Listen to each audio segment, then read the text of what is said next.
Bismillahirrahmanirrahim. Assalamualaikum warahmatullahi wabarakatuh. Selamat dan semangat pagi buat teman-teman semuanya.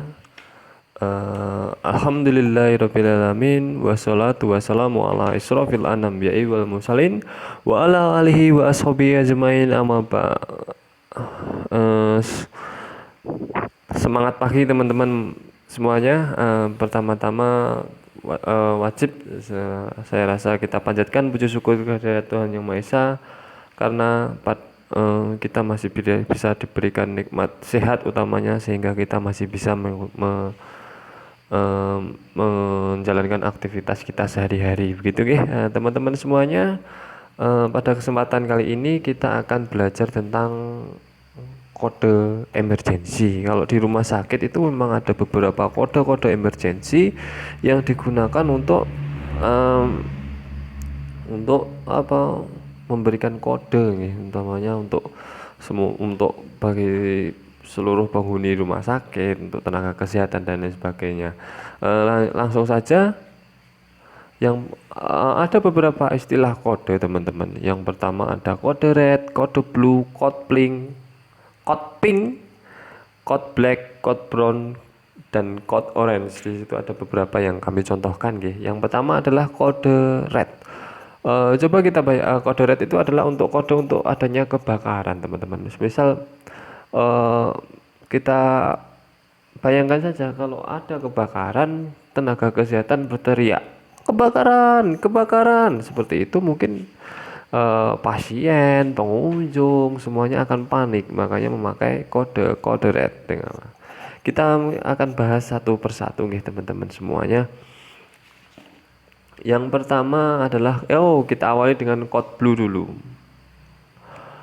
Bisa dibaca di slide teman-teman. Kode blue itu adalah untuk penanganan bahwa kalau ada pasien henti nafas dan henti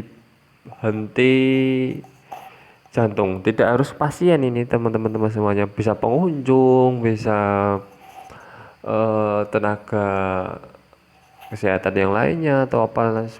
Intinya di kawasan rumah sakit itu ada sebuah kode emergensi namanya kode blue untuk seluruh penghuni rumah sakit jika ada pasien henti napas dan henti jantung. Seperti ini, semisal nanti teman-teman praktek memakai baju putih-putih di rumah sakit. Mungkin teman-teman sedang ke kantin atau ke masjid, tiba-tiba di masjid atau di kantin tersebut ada pengunjung atau apa yang tiba-tiba nafasnya berhenti, jantungnya berhenti. Apa yang harus dilakukan? Yaitu dengan mengaktifkan sistem code blue tersebut teman-teman semuanya. Karena code blue ini sebuah pengetahuan dasar, pemberian bantuan hidup dasar itu pengetahuan dasar yang harus dimiliki oleh seluruh anggota keluarga di rumah sakit, bukan hanya perawat, bukan hanya dokter, namun semuanya harus tahu tentang code blue ini. Lah, bagaimana cara pengaktifan code blue? Coba kita bayangkan tadi kalau teman-teman sedang berjalan ke kantin, mungkin ketemu di situ adalah ada pengunjung pasien yang tiba-tiba sesak, tiba-tiba nafasnya berhenti, jantungnya berhenti, atau ketika di parkiran mungkin ada pasien yang mau kontrol jantung, baru sampai di parkiran sudah mengalami kolaps. Nah, jantungnya berhenti, napasnya berhenti. Apa yang harus teman-teman lakukan? Salah satunya adalah dengan mengaktifkan code blue ini teman-teman. Nah, ini nanti teorinya bisa dibaca sendiri. Code blue system merupakan strategi penjagaan kejadian henti jantung dan lain sebagainya. Silahkan dibaca, nanti slide-nya akan kami bagikan. Tujuan dari code blue yang pertama adalah mengenali kegawatan dan mencegah kejadian henti jantung di rumah sakit. Yang kedua adalah menjamin resusitasi yang optimal pada pasien dengan kegawatan. Yang ketiga adalah menjamin tindakan bantuan hidup dasar dan lanjut yang dilakukan secara cepat dan efektif pada korban henti jantung. Dan yang keempat adalah perawatan pasca henti jantung yang optimal. Ini ada tahapan pelaksanaannya, tahapan pelaksanaan pengawasan kegawat daruratan. Yang pertama adalah pengenalan tanda awal keadaan kondisi kritis atau early warning system. Yang kedua adalah panggilan code blue. Yang ketiga, tindakan resusitasi jantung paru. Yang keempat, pengelolaan pasien pasca resusitasi jantung paru. Dan yang kelima adalah laporan dan evaluasi code blue.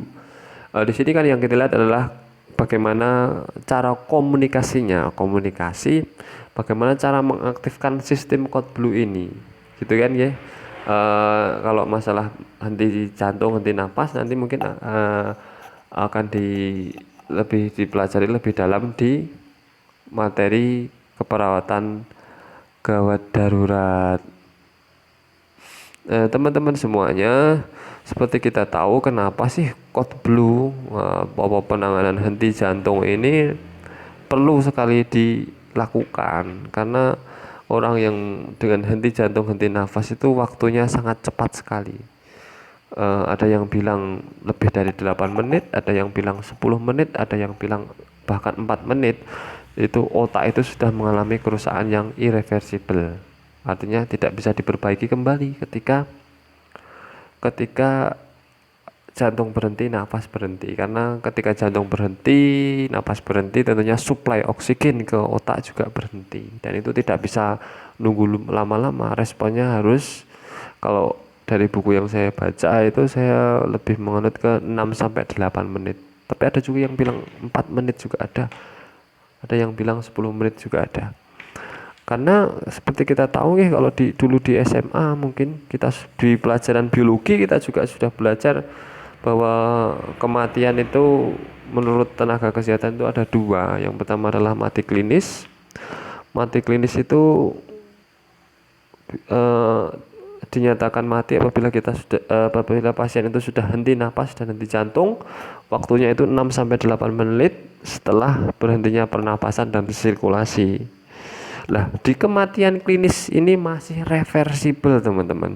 Masih reversible untuk dilakukan bantuan hidup dasar, untuk dilakukan RJP, untuk dilakukan pemberian bantuan hidup dasar. Lah, setelah mati klinis nanti baru setelah 6-8 menit berhenti sirkulasi dan pernapasannya, 10 menit biasanya sudah terjadi kematian biologis. Cepat sekali, teman-teman. Dan kalau dibaca dari keterlambatan penanganan dan kemungkinan berhasilnya, mungkin ini hanya angka ya. Setiap 1 menit itu kemungkinan 98 dari 100 pasien itu bisa ditolong gitu ya. 1 menit itu 98 dari 100. Ketika sudah 4 menit itu sudah 50-50, 50 dari 50 orang itu yang henti napas, henti jantung itu bisa ditolong. Ketika sudah 10 menit itu kemungkinannya hanya 1 dari 100. Artinya apa? Cepat sekali ya, teman-teman. Jadi pengaktifan code blue di dalam rumah sakit ini nanti sangat penting sekali. Ketika akreditasi KARS di rumah sakit kami, pengaktifan code blue ini menjadi salah satu, dan code red kebakaran itu menjadi salah satu hal yang sangat-sangat diperhatikan sekali. Bagaimana ketika visitasi itu para asesor itu melihat bagaimana kesiapan tenaga atau semua karyawan di rumah sakit untuk melakukan bantuan hidup dasar, melakukan bagaimana pengaktifan sistem code blue ini, teman-teman. Nah, komponennya yang pertama adalah pelaksanaan code blue terdiri dari tenaga medis dan perawat terlatih yang secara sistematis diatur untuk melaksanakan pertolongan kedaruratan dalam rumah sakit. Code blue memiliki persyaratan pelaksana code blue memiliki persyaratan. Yang pertama adalah mampu mengenali tanda kegawat daruratan medis, yang kedua mampu menjelaskan sistem code blue, yang ketiga mampu melaksanakan tindakan penata laksanaan bantuan hidup dasar, yang keempat mampu melakukan tindakan advance airway breathing dan breathing management. Yang kelima, mampu melakukan tindakan initial assessment atau pengkajian awal. Yang berikutnya, mampu menjelaskan algoritma berbagai gawatan jantung. Kemudian mampu menjelaskan teknik penggunaan AED. Sampai H, mampu melakukan tindakan transportasi dan rujukan pasien kritis. Itu komponen yang pertama untuk pelaksana code blue-nya. Jadi di situ nanti akan dibentuk ada tim primer dan tim sekunder. Tim code blue yang pertama adalah petugas non medis terlatih, merupakan petugas non medis dengan keterampilan bantuan hidup dasar dan aktivasi sistem code blue. Yang kedua adalah tim primer, merupakan petugas medis dengan kemampuan bantuan hidup dasar dan lanjut, merupakan personel atau tim medis yang pertama kali menjumpai atau melakukan resusitasi pada korban kritis. Yang ketiga adalah tim sekunder, merupakan petugas medis dengan komponen dokter dan perawat dengan kemampuan bantuan hidup dasar dan lanjut, didukung dengan peralatan yang lengkap dan obat-obatan emergensi. Nah, ini dia sistem komunikasi tim code blue. Panggilan code blue itu biasanya melalui call center, teman-teman, yang bisa dijangkau dengan mudah. Kalau di tempat kami call centernya adalah 100. Kalau di tempat mungkin di tiap rumah sakit berbeda, dengan menyebutkan lokasi kejadian secara terperinci, jumlah korban dan kejadian yang dialami. Nah, semua petugas rumah sakit diharapkan mampu mengaktifasi tim code blue setelah pelaporan oleh petugas yang menemui korban. Tim code blue secara segera berlari memberikan bantuan dalam waktu maksimal 4 menit sejak dievakuasi. Jadi cepat nih, harus cepat. Fasilitas dan sarananya adalah alat bantu yang digunakan adalah alat emergency kit berisi alat airway, breathing, circulation, infuset beserta cairannya, obat-obatan. Obat-obatannya mungkin teman-teman jangan terlalu disorot nih, karena itu nanti akan lebih lanjut, akan dipelajari baru.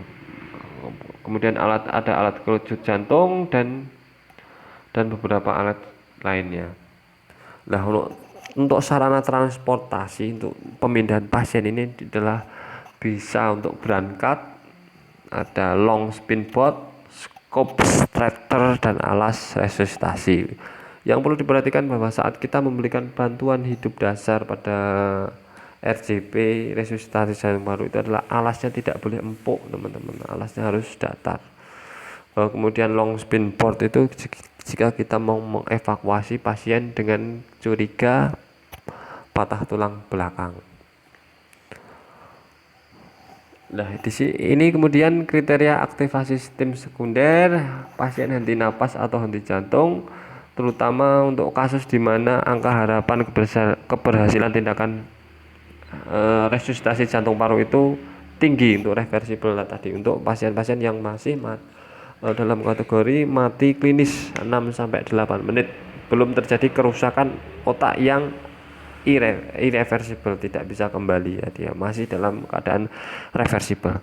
Kemudian yang kedua adalah pasien kritis atau potensi kritis, dengan itu ada obstruksi jalan nafas. Obstruksi itu ada sumbatan. Kemudian jika respirasi rate RR-nya lebih dari 36 kali atau kurang dari 5 kali. Kemudian jika nadinya lebih dari 140 kali. Jika tekanan darah sistol dan diastolnya 220 dan atau kurang dari 80 mm Hg. Penurunan kesadaran dan kejang. Jadi berbagai macam penurunan kesadaran teman-teman sudah harus hafal. Di situ nanti ada penilaian Glasgow Coma Scale, ada GCS. Itu teman-teman sudah harus tahu sebagai tenaga kesehatan nanti bagaimana tingkatan kesadaran, mulai dari komposmetis, apatis, sampai dengan sopor dan sopor koma sampai dengan koma. Artinya tingkatan derajat kesadaran itu harus dipahami. Jangan sampai kita melihat apa kita nanti bekerja di rumah sakit, kita kurang pengalaman, kita kita tidak tahu tentang tingkat kesadaran, ada pasien yang mondar-mandir ke kamar mandi atau kemana, itu artinya pasien sedang gelisah mungkin ya. Itu harus perlu penanganan medis. Pasien mondar-mandir jangan dikira dia sehat karena bisa mondar-mandir, bukan, karena dia terjadi penurunan kesadaran mungkin. Jadi tingkat kesadaran sudah harus teman-teman tahu. Ini syarat dasar, lah di sini bagaimana cara pengaktifannya? Ketika teman-teman nanti ketemu dengan pasien dengan henti napas, henti jantung, mungkin katakanlah teman-teman sedang makan di kantin, tiba-tiba atapnya jatuh dan mengenai seseorang sehingga orang itu tersebut henti nafas, henti jantung. Apa yang pertama kali dilakukan? Prinsipnya sederhana, ada DRABC. Yang pertama adalah kita lihat D-nya dulu. D itu adalah dangerous.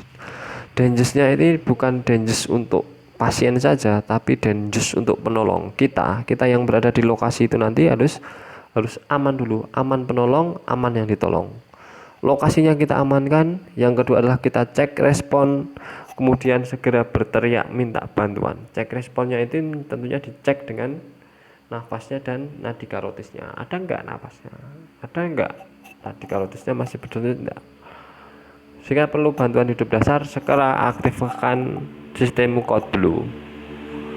Code blue, segera memanggil bantuan, telepon ke call center code blue dengan kode blue, sampaikan apa yang ingin disampaikan, bahwa di kantin ada pasien yang henti napas, henti jantung, sebanyak 1 orang pasien dengan riwayat kejatuhan apa dengan riwayat memang sakit jantung atau pasien poli yang ingin berobat, dengan riwayat kejatuhan atap genteng, misal begitu, untuk segera diberikan bantuan.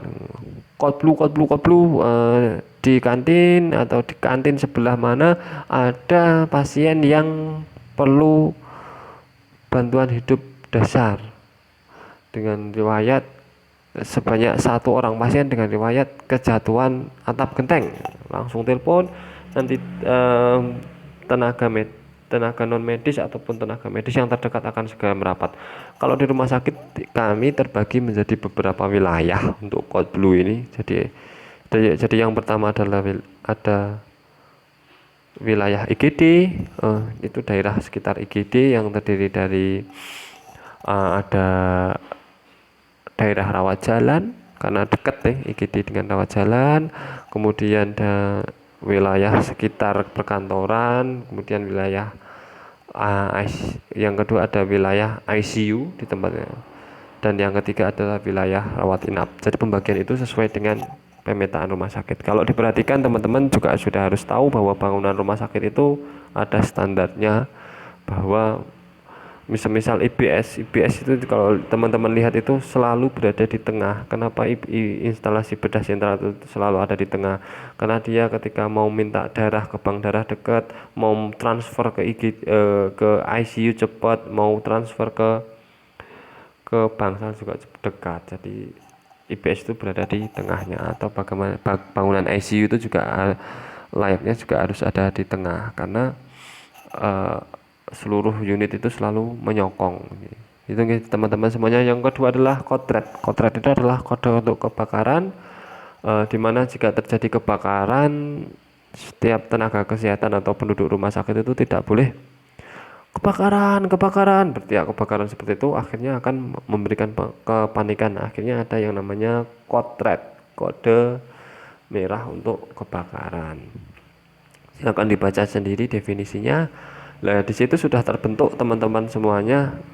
Ketika ada kebakaran, ada petugas kesehatan atau yang membawa masing-masing tugasnya. Ada yang membawa aset dengan memakai helm biru, membawa pasien dengan membawa helm kuning, dokumen dengan helm putih, dan merah dengan helm yang bertugas pemadamnya adalah memakai helm merah. Eh, tentunya di rumah sakit ini sudah terjadwal dengan baik